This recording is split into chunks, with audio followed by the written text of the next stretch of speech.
Thank you, Senator Gillibrand. Now let me recognize Senator Rounds. Thank you, Mr. Chairman. Thank you to all of you for appearing before us today. Ms. Henderstein, I'd like to begin by just asking a question, but I'm going to ask that you would answer it for the record afterwards.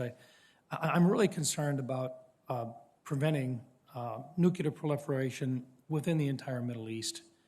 And I know that most of the discussion will be on Iran, but I think we have other players as well there. And the cascading effect of one nuclear power simply seems to add to another. And so I will be asking, beyond the nuclear Iran problem, or the Iranian nuclear problem, what are your next biggest nuclear proliferation concerns in the Middle East? But I would ask if you would follow up with me, and I'll get that as a question for the record, okay? Of course, Senator. Thank you. Dr. Honey, it would appear to me that you are very well qualified for the position that you are before us as a nominee for. One area that I think you could be very helpful to us on is with regard to your experience in DARPA and the opportunities provided for some very, very advanced research in a very classified way. A number of the areas in which we could very well fall behind other nations with regard to AI and so forth is if we are not able to find a way to bring into a commercially viable program new technologies. And I would ask for your cooperation in finding appropriate ways to declassify some of our research in such a fashion that it could be commercialized in a more expeditious manner. Would you be willing to work with us to see if we can do that? Yes, Senator, absolutely. There's tremendous benefit to getting the right technologies out into the commercial world. When the commercial world takes on some of these technologies, their ability to produce them at scale gives us yield, uniformity, and reliability that we just can't get any other way. So I do commit to work with you on that. What we do find here right now is that in many cases, because of the classification of so many of the projects that we find success in, even other committees that help to fund other areas, such as in healthcare and so forth, we can't get connectivity between the Department of Defense and those others because of the classification necessary. So I do appreciate that, and I think it's an area in which we could work together to really bring some new technologies to the forefront, and I thank you for that. Ms. Fulton, thank you for your service to our country. I have to admit, I start out these processes in which I believe that a president should have the right to appoint individuals they believe are appropriate to positions. But then I also believe that we have a strong responsibility here for both advise and consent. Sometimes we give consent. Sometimes we're able to give advice if we disagree. I've got serious questions about some of the inflammatory social posts which you have provided. And in particular, my concern is this.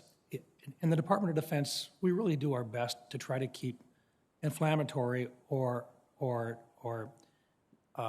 partisan activities to a minimum. Your posts are pretty tough on Republicans. And in fact, you go out of your way in many, many cases to really attack Republicans on a very personal level. This is concerning to me. You've got 27,000 members that you would oversee. They're going to be Republican and Democrat and Independent. Can you share with us? Let me just give you an example, and perhaps you can respond to it.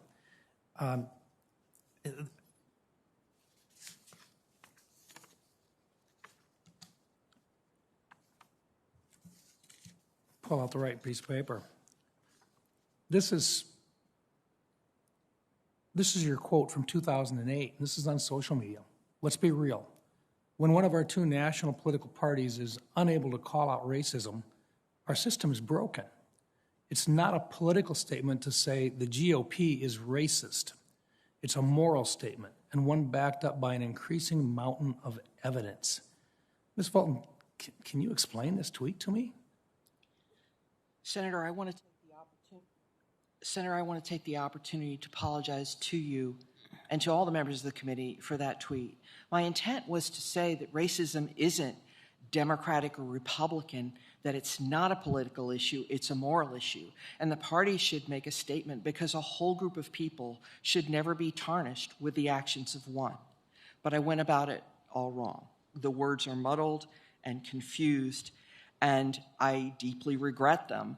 The idea that my words, that people I love and respect would be hurt by my words, especially Republicans, especially those Republicans, people that I've worked with throughout my career to do work to benefit the armed forces, to make our military stronger and more effective, the people I've worked side by side with. The idea that I have hurt them with these words is devastating to me, and I regret it. I know that when we talk about race, we have to do it in a way that opens and expands the conversation instead of shutting it down. And by that standard, I failed miserably, and I deeply apologize. Well, Ms. Fulton, thank you for the apology, but I do think further explanation is necessary because you wrote that in a very offensive and truly an incorrect statement for the world to see on the internet. And you did that a few years ago, and yet as of Sunday, this tweet was still up on your Twitter page. And so look, I mean, I think you've got some explaining to do here, and this is a very serious issue because at a time in which we're trying to take and trying to bring people together, this type of an approach, an inflammatory approach, doesn't work, particularly not within the Department of Defense. So I think you've got some more explaining to do, but I do thank you for your apology. Thank you, Mr. Chairman.